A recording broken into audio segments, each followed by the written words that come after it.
Les plateformes de type Uber seraient une menace pour un nombre croissant de professions. L'ubérisation favoriserait immanquablement la concurrence par les prix, la disparition des acteurs historiques, la destruction d'emplois. Bref, ce mouvement serait en quelque sorte subi, voire une menace.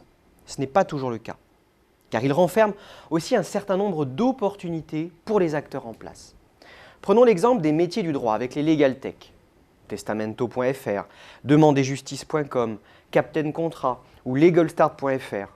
Ces startups du droit en ligne ont fait le choix d'un positionnement qui prend à contre-pied les pratiques des acteurs traditionnels. Pour être clair, elles font le pari d'une démocratisation des procédures judiciaires et administratives pour les particuliers et les petites entreprises. S'appuyant sur des offres 100% numériques grâce aux technologies digitales de dématérialisation et d'automatisation, ces nouveaux venus mettent très clairement en avant l'argument prix tout en jouant la carte de la transparence sur la question des tarifs. Les Legal Tech misent aussi sur d'autres propositions de valeur différenciantes, comme la simplicité d'utilisation, l'accessibilité, la disponibilité, la sécurité. Soit dit en passant, ces acteurs ne sont pas tout à fait des exemples d'ubérisation. Ce sont plutôt des exemples de digitalisation d'offres traditionnelles.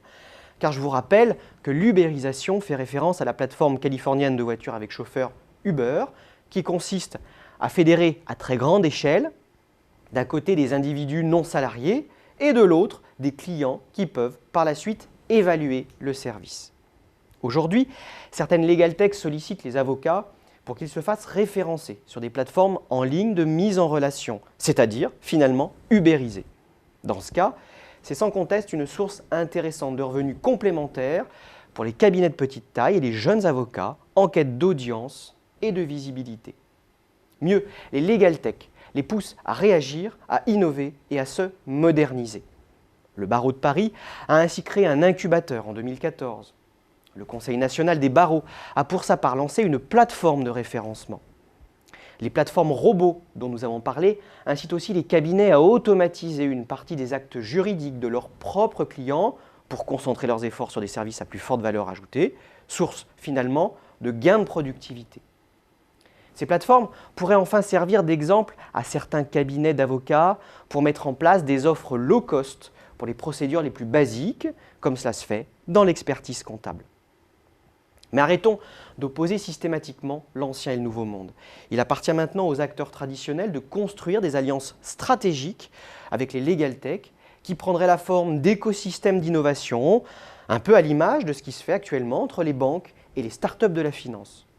Le jeu doit être gagnant-gagnant entre d'un côté ces nouveaux venus qui apportent agilité, créativité, réactivité, capacité à prendre des risques, et de l'autre des acteurs traditionnels, forts notamment de leur légitimité. Vous l'aurez compris, les métiers du droit sont d'abord menacés par la digitalisation des procédures les plus simples. Ils seront même peut-être à l'avenir menacés d'ubérisation si leur métier est davantage libéralisé. Mais une chose est sûre, ces nouveaux modèles portés par les Legal Tech représentent pour les cabinets traditionnels une opportunité exceptionnelle de régénérer leur modèle d'affaires.